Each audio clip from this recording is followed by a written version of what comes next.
तो मैं आत्मिका जैन भारत विकास परिषद मुख्य शाखा मदनगंज किशनगढ़ के आज मातृत्व दिवस के उपलक्ष्य में आयोजित माँ एक लम्हा एहसासों भरा पे आप सभी लोगों का हार्दिक स्वागत अभिनंदन करती हूँ।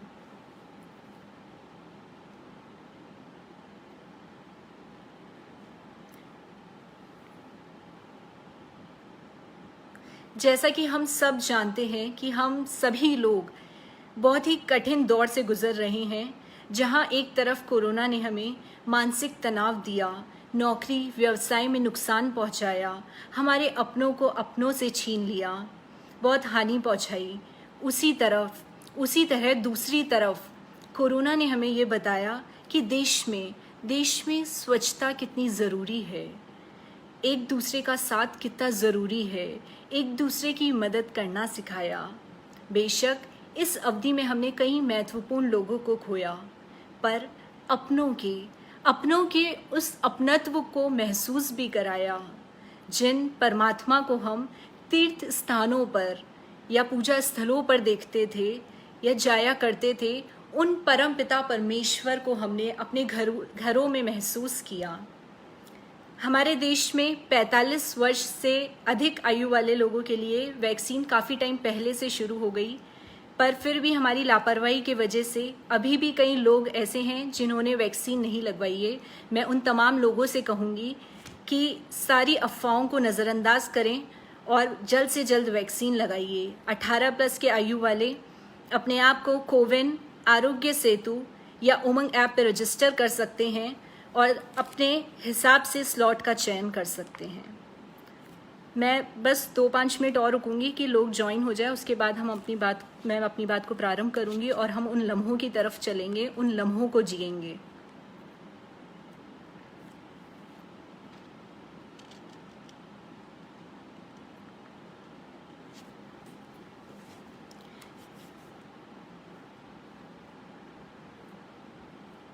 तो आइए, चंदन सा आदर कुमकुम सी प्यार भरा नमस्कार और छोटों को प्रेम देती हूँ। आप लोगों को मेरी आवाज़ प्रॉपर आ रही है क्या? क्योंकि शायद मुझे लग रहा है नेटवर्क इश्यू हो रहा है। एक बार मुझे कमेंट में बता दीजिए अगर आपको वॉइस प्रॉपर आ रही है क्या। मुझे नहीं पता आप लोग जो मुझे सुन रहे हैं इनमें से कितने अपनी माँ के साथ में हैं और कितनों ने अपनी माँ को खो दिया, पर मेरा व्यक्तिगत मानना है कि जितने भी लोग अपनी माताओं के साथ में हैं वो दुनिया के सबसे संपन्न और धनवान लोग हैं मैं अपनी बात को एक कहानी के माध्यम से प्रारंभ करूंगी।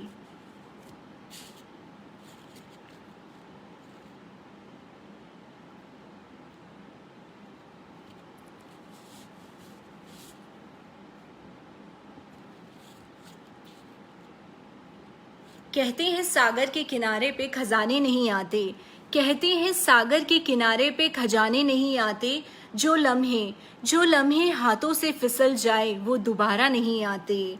कहते हैं सागर के किनारे पे खजाने नहीं आते, जो लम्हे हाथों से फिसल जाए वो दोबारा नहीं आते। आइए खो जाते हैं उन लम्हों में, उन एहसासों में, उन क्षणों में, उन पलों में, क्योंकि ऐसे पल सुहाने दोबारा नहीं आते। और मैं अपनी बात प्रारंभ करती हूँ एक कहानी के माध्यम से। एक युवक एक युवती से अथाह प्रेम करता था। एक युवती से अथाह प्रेम करता था। प्रेम रूपी सागर में एक युवती से प्यार करता हूँ। वो उसकी पिक्चर उसे दिखाता है और कहता है, माँ मैं आप सभी से माफ़ी चाहूँगी, थोड़ा सा नेटवर्क की वजह से रुकावटें आ रही है। मैं अपनी बात को फिर से प्रारंभ करती हूँ। एक युवक एक युवती से अथाह प्रेम करता है और प्रेम रूपी सागर में उसकी कश्ती मानो हिलोरे खा रही होती है। भविष्य के दर्पण में लड़का अपने विवाह का प्रस्ताव लेके अपनी माँ के पास जाता है और अपनी माँ से कहता है, माँ मैं एक युवती से प्यार करता हूँ और मैं उसी से विवाह करना चाहता हूँ। माँ उस युवती को देखती है और युवक से कहती है, बेटा, ये युवती हमारे परिवार का हिस्सा बनने योग्य नहीं है। ये युवती हमारे परिवार में ढल नहीं पाएगी। तू इसे भूल जा, तू इसे विवाह मत कर। लेकिन उस युवती के मोह में बंधा, उस युवती से सम्मोहित हुआ वो युवक जिद ठान लेता है और कहता है, माँ, यदि मैं शादी करूँगा तो इसी से करूँगा, अन्यथा मैं शादी ही नहीं करूँगा। थक हार के भारी मन से वो माँ कहती है कि ठीक है बच्चा, मैं तेरी बात मान लेती हूँ, लेकिन यही प्रस्ताव तू उस युवती के सामने भी रख और उससे भी पूछ कि क्या वो तुझसे शादी करना चाहती है। माँ का ये कहना था। युवक अपनी शादी के सपनों को आंखों में सजोए उस युवती के पास जाता है और कहता है कि मैं तुमसे अथाह प्रेम करता हूँ और मैं तुमसे शादी करना चाहता हूँ, मैं तुमसे शादी करना चाहता हूँ। वो युवती ये सुनकर उस युवक से कहती है कि तुम मेरे लिए क्या कर सकते हो, तुम मेरे लिए क्या कर सकते हो।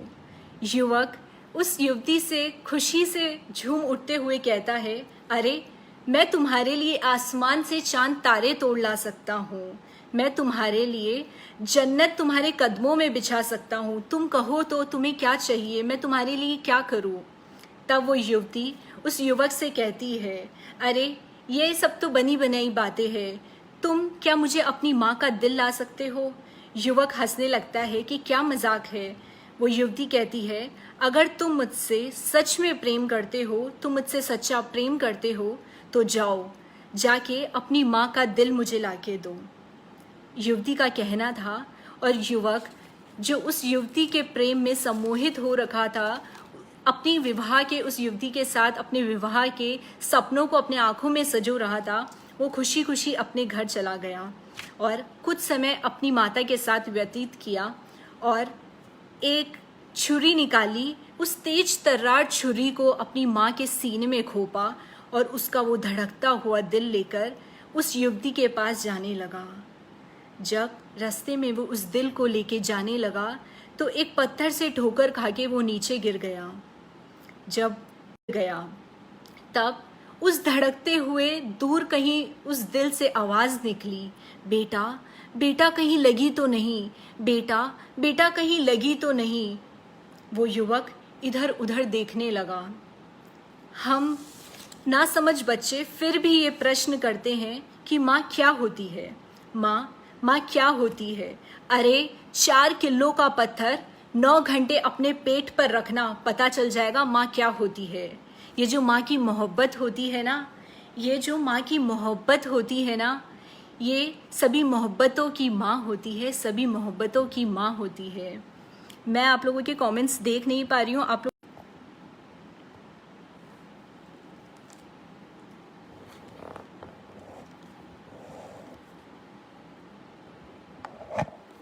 सब लोग मुझे देख पा रहे हैं ना, मतलब लाइक मेरी आवाज़ आप तक पहुँच रही है।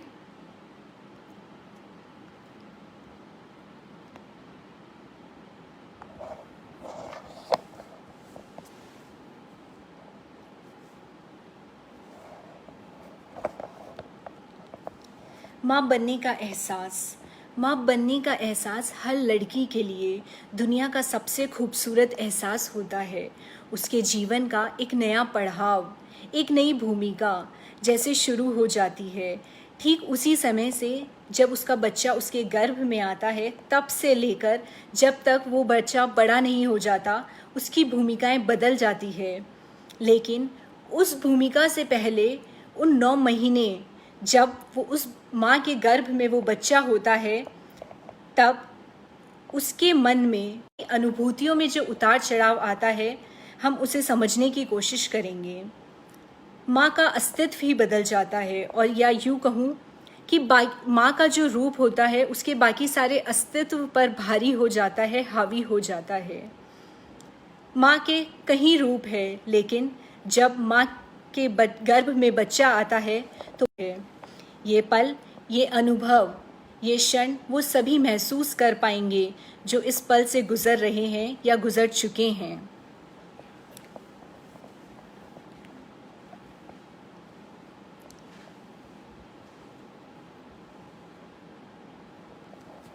क्या क्या हमने कभी समझने की कोशिश करी कि जिस दिन एक बच्चा माँ के गर्भ में आता है, उस दिन से माँ की उन तमाम दिमागी उलझनों को जो उसके साथ हर पल हर क्षण चलती है, घर, पति, सास, ससुर, रिश्तेदार, दोस्त, आस पड़ोस और तो और गर्भावस्था के कुछ अंधविश्वास, डॉक्टर की अनकही अनचाही बातें, गर्भपात, सी सेक्शन, क्या क्या से नहीं उसे गुजरना पड़ता। और 9 महीने के बाद जब माँ बच्चे को जन्म देती है तो अर्ली स्टेजेस में उस बच्चे की वजह से जो वो कष्ट, वो पीड़ा वो सहन करती है, नींद अपनी भुलाकर सुलाया हमको, आंसू अपने गिराकर हंसाया हमको, खुद भूखी रहकर खाना खिलाया हमको। दर्द कभी मत देना खुदा की उस तस्वीर को, दर्द कभी मत देना खुदा की उस तस्वीर को, खुदा भी कहता है माँ जिसको, खुदा भी कहता है माँ जिसको। अरे याद करो बचपन के उन दिनों को,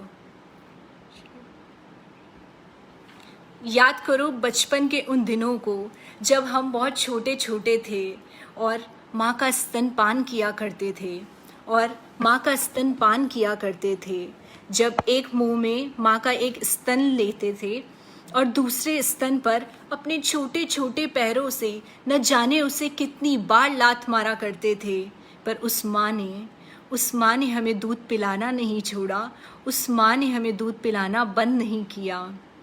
लात खाकर भी भोजन खिलाने की अगर किसी शक्ति उस परम पिता परमेश्वर ने किसी को दी है तो वो सिर्फ माँ को दी है, माँ को दी है। वो माँ जो हमारे परीक्षा देने जाते वक्त दही की कटोरी लेकर शगुन बनकर हमारे सामने आकर खड़ी हो जाती है। याद करो उन माँ को, उनके किए हुए हर उपकारों को। बहुत रोते हैं मगर हमारा दामन कभी नम नहीं होता, बहुत रोते हैं मगर दामन हमारा नम नहीं होता। इन आँखों के बरसने का कोई मौसम नहीं होता, इन आँखों के बरसने का कोई मौसम नहीं होता। हम अपने दुश्मनों के बीच भी महफूज रहते हैं। हम अपने दुश्मनों के बीच भी महफूज रहते हैं क्योंकि हमारी माँ की दुआओं का खजाना कभी कम नहीं होता, कभी कम नहीं होता।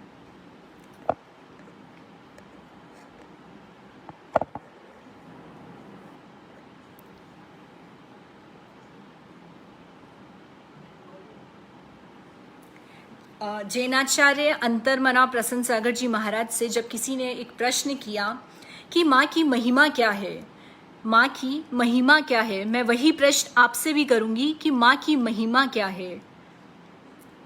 जल्दी से आप लोग मुझे कमेंट में अपने अपने विचार लिख के बताएंगे तो मुझे अच्छा लगेगा कि माँ की महिमा क्या है।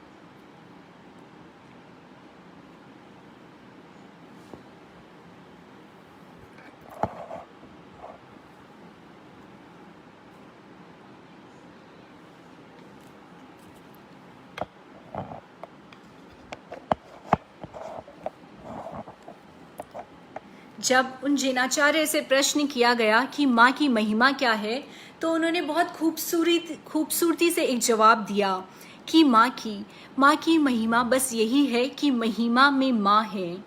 माँ की महिमा बस यही है कि महिमा में माँ है। माँ के बिना महिमा शब्द ही अधूरा है, माँ के बिना महिमा शब्द ही अधूरा है। अगर मैं कहूँ कि माँ तू सागर है, माँ तू सागर है, तो सागर का जल तो खारा है, सागर का जल तो खारा है, लेकिन मेरी माँ जो मैंने तेरा दूध पिया है वो अमृत जैसा मधुर व मीठा था। तो माँ सागर तेरे सामने छोटा है, माँ सागर भी तेरे सामने छोटा है। अगर मैं कहूँ कि माँ तू चंद्रमा है, अगर मैं कहूँ माँ तू चंद्रमा है, तो मेरी माँ, उस चंद्रमा में भी दाग है, उस चंद्रमा में भी दाग है, लेकिन माँ मैंने तेरी ममता में कोई दाग नहीं पाया, मैंने तेरी ममता में कोई दाग नहीं पाया।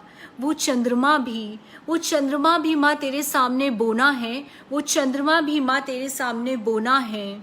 अगर मैं कहूँ तू सूर्य है, अगर मैं कहूँ तो तू सूर्य है, तो माँ सूर्य तो लोगों को, दुनिया को बस रास्ता दिखाता है, सूर्य तो दुनिया को बस रास्ता दिखाता है। मगर मेरी माँ तूने तो मुझे सिर्फ रास्ता ही नहीं दिखाया, बल्कि उंगली पकड़कर चलना भी सिखाया है।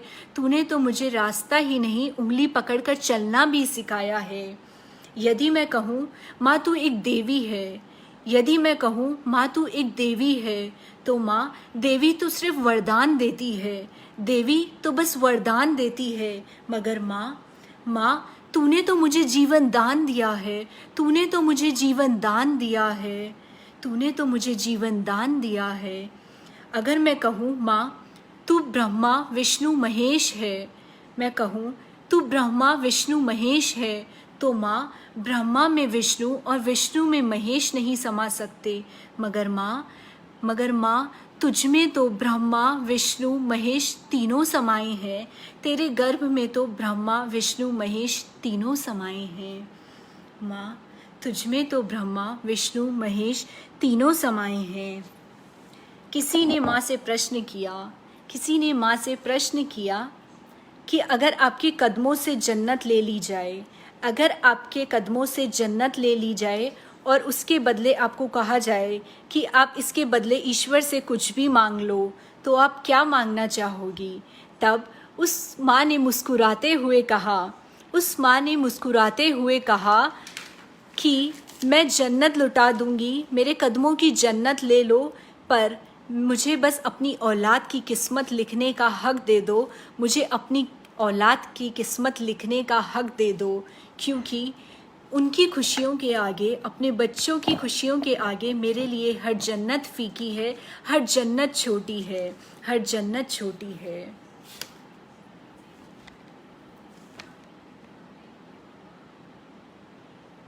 बिल्कुल सही कह रहे कमल जी अजमेरा, माँ इज़ आ वर्ल्ड। मेरे कुछ गुनाहों की सज़ा भी साथ चलती है, हम अब तन्हा नहीं चलते, दवा भी साथ चलती है। बिल्कुल मैं आपकी बात से सहमत हूँ। और माँ की ममता, उनके उन एहसासों को बस हम जीने की कोशिश करें, उन पलों को याद करें, उन लम्हों को याद करें, उन उपकारों को याद करें जो माँ ने हमारे लिए किए हैं। दुख होता है, पर मुझे बहुत दुख होता है ये देखकर कि बचपन में याद है कैसे हम जब छोटे छोटे थे तो हम लड़ा करते थे कि माँ मेरी है, माँ मेरी है। माँ को जोर से हक कर लिया करते थे, उनके पास बैठा करते थे और अपने भाई बहनों से लड़ते थे कि नहीं माँ मेरी है, माँ मेरी है। पर कैसे भौतिकता के युग में हम डूब गए हैं कि हम माँ के स्नेह को, माँ के अपनेपन को, यहाँ तक कि माँ को ही बांट लेते हैं, यहाँ तक कि माँ को ही बांट रहे हैं कि माँ तेरी है, माँ तेरी है। वो माँ जो कभी बचपन में हमारे अंदर भेदभाव नहीं करती थी, जो अपने बच्चों में कभी भेदभाव नहीं करती, उस माँ को वृद्धावस्था में ऐसा समय देखना पड़ता है जहाँ वो अपने आप से प्रश्न करती है कि क्या बच्चे मुझे बांट रहे हैं कि तू रख माँ तेरी है। बहुत दुख होता है।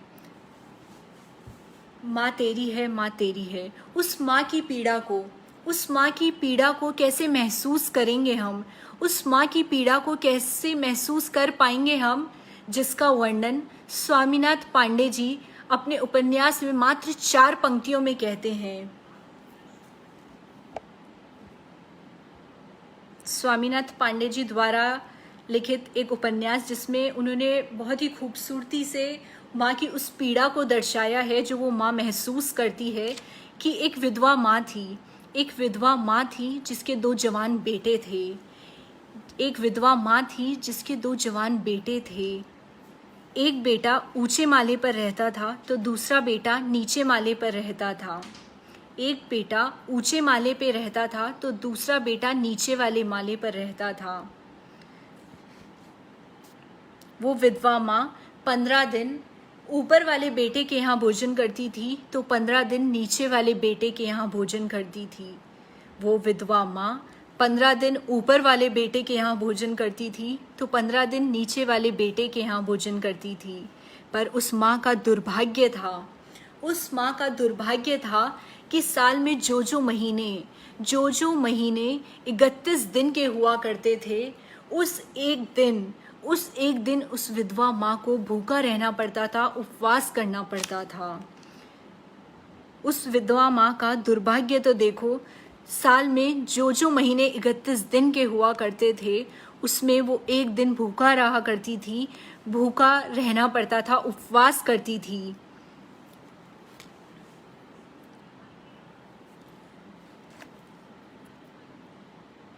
जरा सोच कर देखिए उस दुविधा को, जिस माँ ने 9 महीने अपने गर्भ में हमें पाला, उस माँ को एक दिन भूखा रहना पड़ा, एक दिन उपवास करना पड़ा। जिस माँ ने हमारे लिए इतनी पीड़ा सही, खुद भूखी रहकर हमें खाना खिलाया, वो उस 31 दिन वाले महीने में एक दिन भूखा रहा करती थी।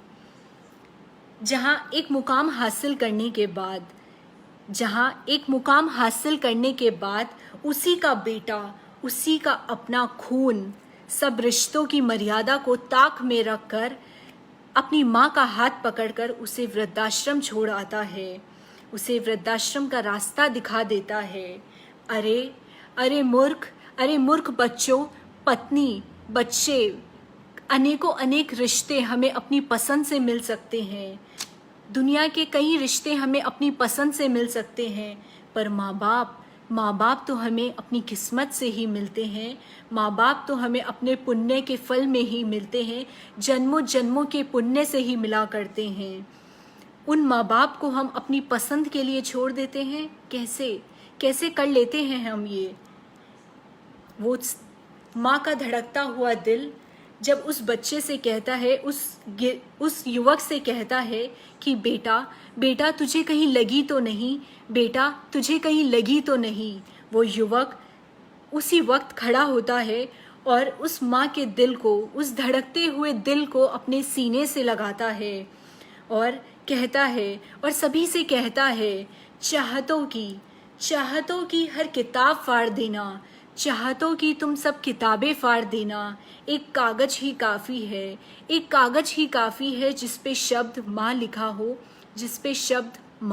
हो। बिल्कुल आनंद अरगर जी, मैं आपकी बात से बिल्कुल सहमत हूँ। अंगली पकड़कर चलना सिखाया, ममता की दी शीतल छाया। बिल्कुल, माँ के उपकार अनगिनत है, उनके उपकारों का वर्णन नहीं कर सकते हम, पर जो उन्होंने हमारे लिए किया है, उन एहसासों को, उन क्षणों को हम महसूस कर सकते हैं। और मैं बस वही कोशिश कर रही हूँ कि माँ की उस ममता का एहसास मैं आप लोगों को करवा पाऊँ, मैं खुद उसका एहसास कर पाऊँ।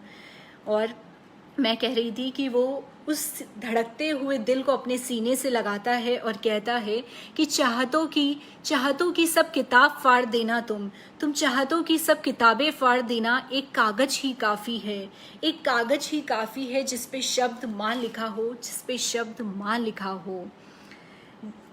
जब माँ अपने बच्चे को लेकर अपने पास में सोती है, जब माँ अपने बच्चे को अपने पास में सुलाती है और वो सोती है, तो जब रात में बिजली चमकती है, बादल गरजते हैं, आंधी आती है, तूफान आता है, पानी बरसता है, तब भी उस माँ की नींद नहीं खुलती। बिजली चमकती है, आंधी तूफान आ जाए, पानी बरस जाए, कुछ भी हो जाए, दुनिया हिल जाए, उस माँ की नींद नहीं खुलती। पर पास में उसका वो छोटा सा बच्चा अगर थोड़ा भी कुनमुना दे, उसकी थोड़ी सी आहट से भी उसकी नींद खुल जाती है और उसका हाथ बच्चे की पीठ पर चला जाता है, उसे सहराने लगता है, उसे अपनी गोद में ले लेता है और वो तुरंत उठ के बैठ जाती है। ये है माँ का प्यार, ये है माँ की ममता।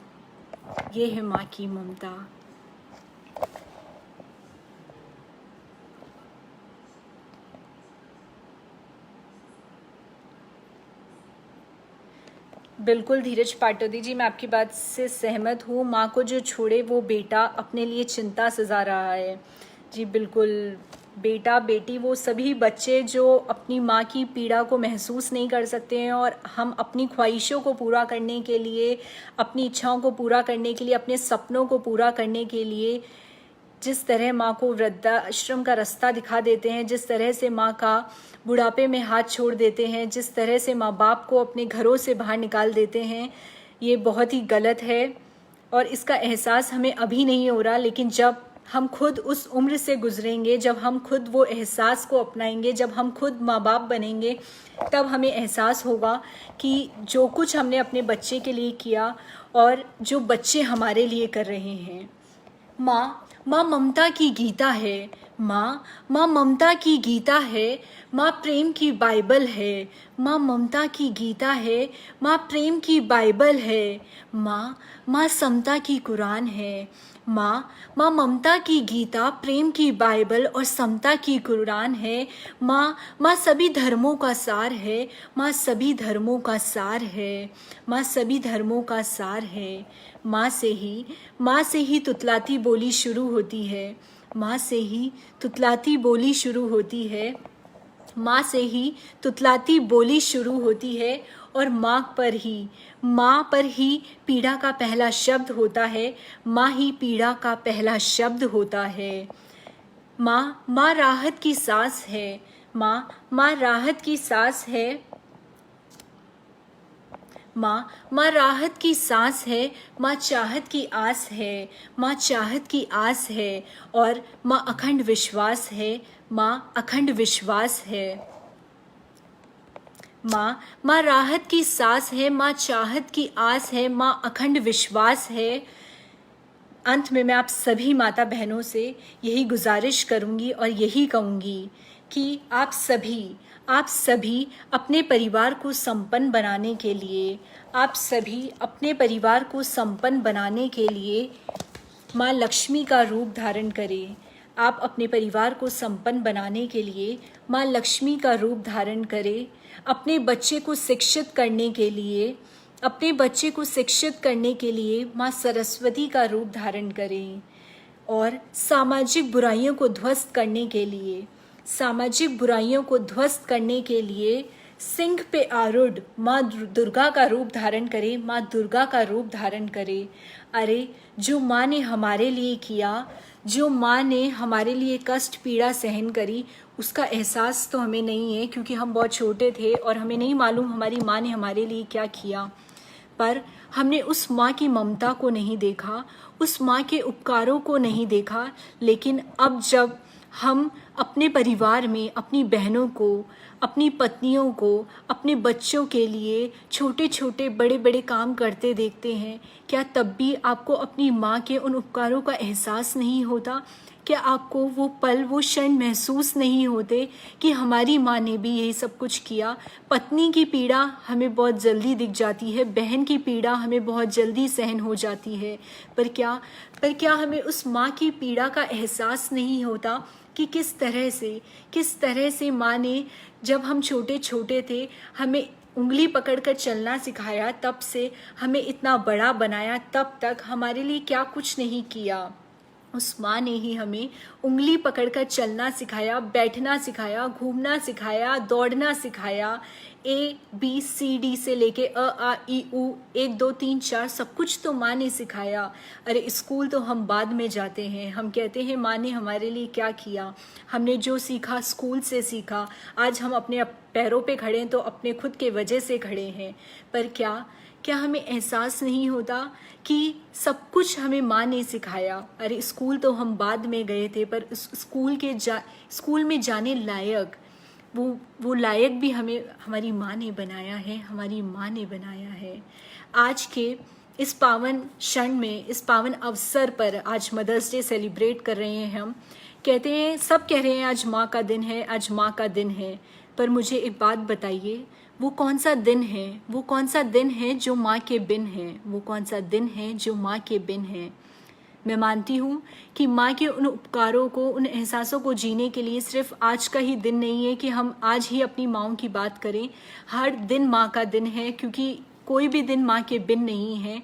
पर जैसे हर दिन हमारा होता है, हम सोचते हैं हर दिन हमसे है, हमारा है, पर एक हमारे जन्मदिन का दिन अलग ही महसूस होता है। उसी तरह आज का ये मदर्स डे, ये पावन क्षण पे चार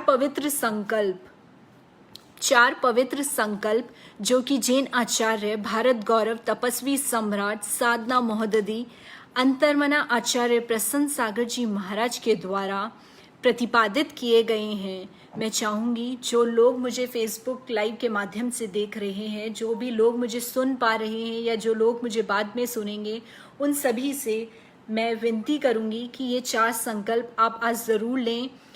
आज इस मदर्स डे पे, मातृ दिवस पर उन माँ के उपकारों को याद करें और इन चार संकल्प को अपने जीवन में अपनाएं। और अगर आप ये चार संकल्प अपने जीवन में अपनाते हैं तो मुझे लगेगा मेरा बोलना, मेरा माँ का वर्णन करना सार्थक हो जाएगा। पहला संकल्प ये कि प्रातःकाल उठते ही सर्वप्रथम प्रणाम हमारी माँ को करेंगे। अगर हम माँ के साथ नहीं हैं तो वीडियो कॉल पे या फिर कॉल पे कैसे भी, पर उनके चरण स्पर्श करेंगे, उन्हें प्रणाम करेंगे। पहला संकल्प, प्रातःकाल सर्वप्रथम प्रणाम हमारी माँ को करेंगे। दूसरा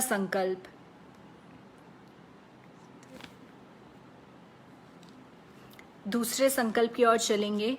दूसरा संकल्प हम ये लेंगे कि यदि हम माँ के साथ हैं, यदि हम घर पर माँ के साथ हैं, तो दिन भर में एक टाइम का भोजन हम अपनी माँ के साथ करेंगे। दूसरा संकल्प कि यदि हम अपनी माँ के साथ हैं तो एक समय का भोजन अपनी माँ के साथ करेंगे। और अगर भोजन करना संभव नहीं होता तो एक समय बैठकर उनके साथ नाश्ता करेंगे।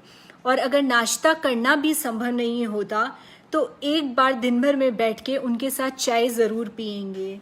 और मुझे लगता है कि इतना तो हम कर सकते हैं, इतना तो हम सबके पास समय है कि हम कम से कम एक कप चाय अपनी माँ के साथ बैठकर पी सके और उनसे उनकी पीड़ा, उनके दर्द, उनकी तकलीफ़ों की बात कर सके और उन्हें और जानने का प्रयास कर सके। तीसरा संकल्प हम लेंगे कि महीने की कमाई का 6% भाग हम अपनी माँ के चरणों में अर्पण करेंगे। महीने की कमाई का 6% अंक हम अपनी माता के चरणों में अर्पण करेंगे। जी बिल्कुल, मैं आप सभी से यही उम्मीद कर रही हूँ कि आप मुझे थम्स अप देंगे या फिर आप अपने शब्दों में लिखेंगे कि आपको ये संकल्प स्वीकार है और आप इन संकल्पों को ज़रूर अपनाएंगे। और चौथा संकल्प हम ये लेंगे, ये हर बेटा और हर बेटी लेगी कि जीते जी हम अपने माँ बाप को कभी अपना दुश्मन नहीं बनने देंगे। मैं एक बार फिर से दोहराती हूँ उन चारों संकल्पों को। पहला संकल्प कि प्रातःकाल सर्वप्रथम प्रणाम हम अपनी माँ को करेंगे। दूसरा संकल्प, दिन भर में एक समय का भोजन हम अपनी माँ के साथ करेंगे। और अगर भोजन संभव नहीं होता तो नाश्ता करेंगे। नाश्ता संभव नहीं होता तो एक कप चाय अपनी माँ के साथ बैठ के ज़रूर पिएंगे।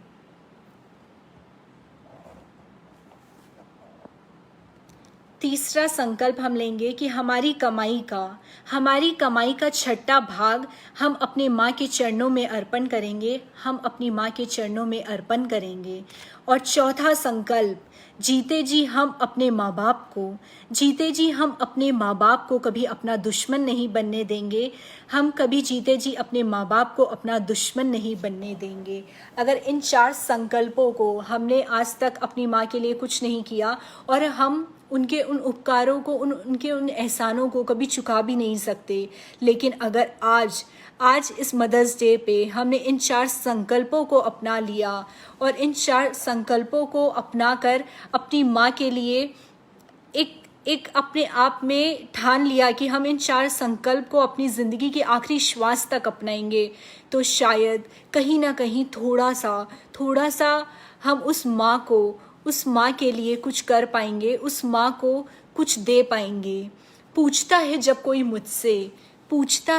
कोई मुझसे की मोहब्बत है कहाँ, पूछता है कोई मुझसे जब दुनिया में मोहब्बत है कहाँ।